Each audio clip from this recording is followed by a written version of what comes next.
Devi cambiare, smontare o sostituire la ruota posteriore della tua bici? Nessun problema, è facilissimo. Segui questo breve tutorial e ti mostrerò come farlo velocemente.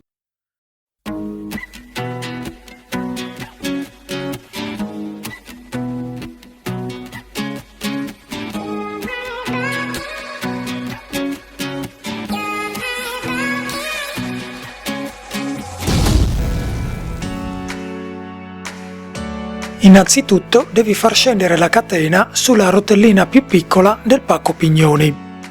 Quindi svita lo sgancio rapido in modo da liberare la ruota. Come puoi vedere, la catena si trova sulla rotellina più piccola del pacco pignoni.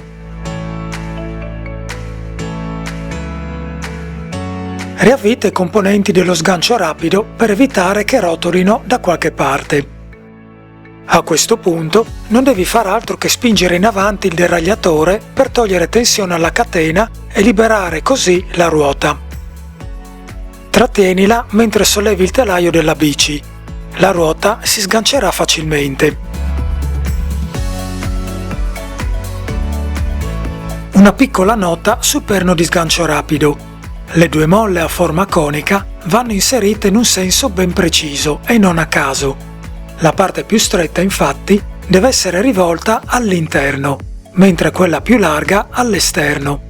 Guarda le immagini per capire come inserirle nel perno correttamente. Ora prendi la ruota che vuoi montare, solleva la bici ed inseriscila nei forcellini del telaio. Puoi svolgere questa operazione spostando il deragliatore in avanti come hai fatto prima.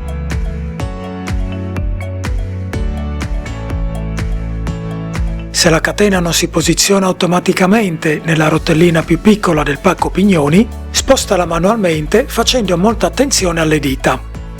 Ora prendi lo sgancio rapido, inseriscilo correttamente da dove lo avevi sfilato, fai attenzione al verso corretto delle due molle e riavvitalo in modo da stringere la ruota al telaio.